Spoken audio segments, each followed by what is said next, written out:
अस्सलाम वालेकुम, सभी को आदाब। मैं Wasimuddin Kirmani, contested MP candidate Bidar. आज प्रेस कॉन्फ्रेंस करने का मेरा अहम मकसद ये है कि बीदर रियासत कर्नाटका पसमंदा इलाका है। मैं बार बार इस बात की वजाहत करता हूँ। और बीदर की अवाम जो है ना राशन कार्डों को लेकर काफ़ी परेशान है। नए राशन कार्ड उनको जल्दी जो है ना मिल रहे नहीं। एक साल, दो साल, करीब 3 साल से जो है ना उन्होंने दरख्वास्त डाले हुए हैं। 4 साल से दरख्वास्त डाले हुए हैं। उनको नया बीपीएल कार्ड चाहिए। वो लोग शादी कर लेते हैं, परिवार अलग हो जाता है, खवातीन में एक दूसरे की सास की बहू भी नहीं बनती, कई मसाइल है, कई चीज़ें हैं। तो हुकूमत से मेरा इस बात का पुरजोर मुतालबा है कि बीदर के जितने भी 4000 के करीब जो है ना बीदर ज़िले के बीपीएल राशन कार्ड के एप्लीकेशन रुके हुए हैं, वो तमाम एप्लीकेशनों को जल्द से जल्द जो है ना परमिशन दिया जाए और हर अप्लीकेंट को उसको बीपीएल कार्ड मिलना चाहिए। क्योंकि बीपीएल कार्ड रहेगा तो उसके कुछ जो है ना हॉस्पिटल फैसिलिटीज रहते हैं, या कुछ उसको गवर्नमेंट के स्कीम्स के फैसिलिटीज होना चाहिए, या कहीं प्लॉट मिल रहा तो उसको शादी हो गई, सेपरेट फैमिली हो गई तो उसका सेपरेट घर जिंदगी चालू हो जाती है। तो उसकी सेपरेट घर जिंदगी चालू होने के लिए उसका राशन कार्ड का होना बहुत ज़रूरी है। अगर राशन कार्ड उसको सेपरेट मियाँ बीवी को अपना मिल जाएगा तो उसके बच्चों के स्कूलों में एडमिशन रहता है, दाखिले रहता है, हॉस्पिटल रहता है, गवर्नमेंट के स्कीम्स रहती हैं, प्लॉट का रहता है, लोन का रहता है, कई सारे चीज़ें रहते हैं जिसका वो बीपीएल कार्ड से बेनिफिट ले सकता है। ये उसका जमहूरी हक और राइट्स है। उसके राइट्स को क्यों रोका जा रहा है, ये मेरा सवाल है कर्नाटका चीफ मिनिस्टर सिद्धारमैया साहब से। क्यों गरीबों को उनके हक और अधिकार से महरूम किया जा रहा है? शादी हो गई, उसका परिवार हो गया, 1-2 महीने 6 महीने में बास लोगों की बनती है, नहीं बनती जॉइंट फैमिली में? हाँ, क्यों उनके हक, उनके जमहूरी हक से उनको महरूम करना? ये गलत हो रहा है। जितने भी लोग एप्लीकेशन डाले हैं उनको जल्द से जल्द बीपीएल कार्ड मिल जाना चाहिए बोलकर मैं इसी निवेदन और रिक्वेस्ट करता हूं कर्नाटका चीफ मिनिस्टर सिद्धारमैया साहब से और फूड मिनिस्टर ऑफ कर्नाटका से।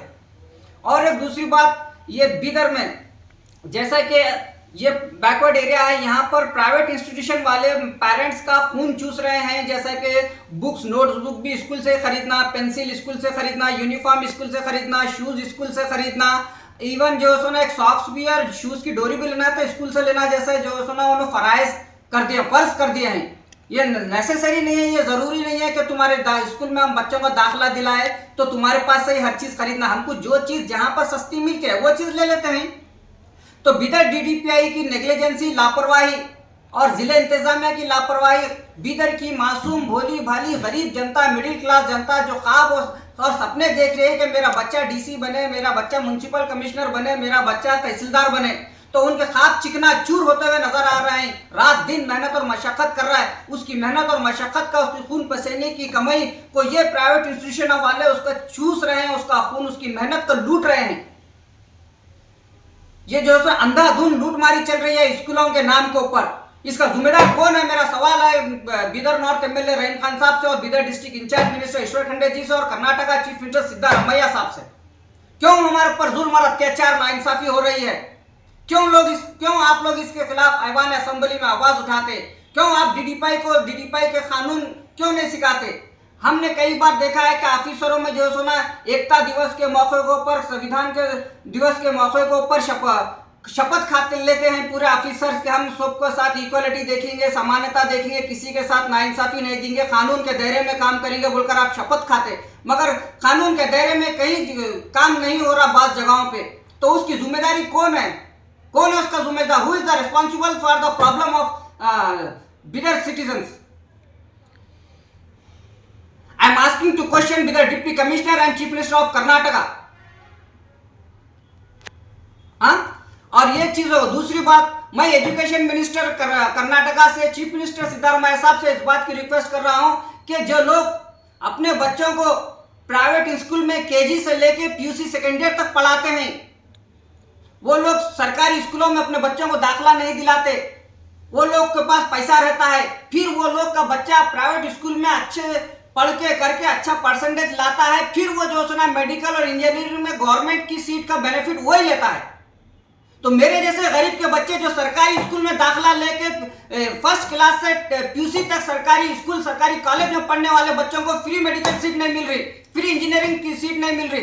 एक्चुअली हकदार तो हमारे जैसे गरीब के बच्चे हैं जो सरकारी स्कूल में पढ़कर सरकारी कॉलेज में पढ़ते हैं, उनको जो है ना फ्री मेडिकल सीट और फ्री गवर्नमेंट की free engineering seat, medical seat के हकदार सरकारी स्कूल के बच्चे हैं जो सरकारी स्कूल से कामयाब होते हैं। असल हकदार उन्होंने है, क्योंकि ये गरीब है, इनके पास पैसा नहीं है, इन्हों जो है ना गवर्नमेंट सीट के हकदार हैं। इनके पास पैसा था, इन्होंने प्राइवेट स्कूल का प्राइवेट कॉलेज में पढ़ाए, इन्होंने पीयूसी तक पढ़ाने को पैसा है, तो मेडिकल कॉलेज भी, मेडिकल और इंजीनियरिंग कराने भी इनके पास पैसा है।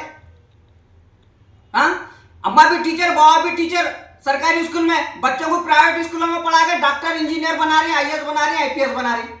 हमारे जैसे गरीब के बच्चे होटल में काम करने वाले, रिक्शा चलाने वाले, पहला धोने वाले के बच्चों का भविष्य मुस्तकबिल तबाह और बर्बादी के रास्ते के ऊपर है। क्यों? हमारे पास पैसा नहीं है मेडिकल सीट खरीदने को, इंजीनियरिंग करने को। उतनी हम जो सुना कंपटीशन का दौर में हमारे बच्चों को सरकारी स्कूलों में वो फैसिलिटीज नहीं मिल रही। मैं रिक्वेस्ट करता हूं सरकार से, चाहे चीफ मिनिस्टर ऑफ कर्नाटका हो, चाहे मेरी आवाज मुल्क के वजीर आजम नरेंद्र मोदी जी तक तो नहीं पहुंच रही, कि आप एक ऐसा कानून बनाइए, सरकारी मेडिकल कॉलेज में सीट, सरकारी इंजीनियरिंग कॉलेज में सीट, सरकारी फैसिलिटीज का जो भी है उसका असली हकदार सरकारी स्कूल से पढ़ने वाला तलबा व तालिबान है। जो सरकारी स्कूल में गरीब है, सरकारी स्कूल में पढ़ रहे, सरकारी कॉलेज में पढ़ रहे, उनका पैसा नहीं है, उन्हें कमजोर है, उनका हक है। फिर जब ये बच्चे अगर 60% भी ये बच्चे लाते हैं तो इनको मेडिकल में सीट मिलना चाहिए। अगर प्राइवेट स्कूल वाला 95 लाता है तो उसको पैसे है, उसका यूसी सेकेंड ईयर तक पैसे लाखों रुपए खर्च के पढ़ा है, तो मेडिकल भी खरीद के पढ़ा सकता उन्हें। मगर ये गरीब के सपने साकार क्यों ना हो रहे? मैं रिक्वेस्ट कराऊंगा, जो लोग प्राइवेट इंस्टीट्यूशनों में पढ़े हैं उनको सरकारी कॉलेज, सरकारी मेडिकल सीट नहीं मिलना चाहिए। सरकारी उनको सरकारी कॉलेज, सरकारी मेडिकल सीट नहीं मिलना चाहिए, सरकारी इंजीनियरिंग सीट उनको नहीं मिलना चाहिए। उनका पैसा है, उन्होंने खरीद सकती। हमारे जैसे गरीबों के पास पैसा नहीं है, वो हम उसके असली हकदार है। जो सरकारी स्कूल में बच्चा पढ़ता है, सरकारी कॉलेज, पीयू कॉलेज में जो बच्चा पढ़ता है, वो उसी बच्चे को जो है सरकारी मेडिकल सीट और इंजीनियरिंग सीट का असल हकदार उन्हें है। थैंक यू वेरी मच, शुक्रिया, खुदा हाफिज।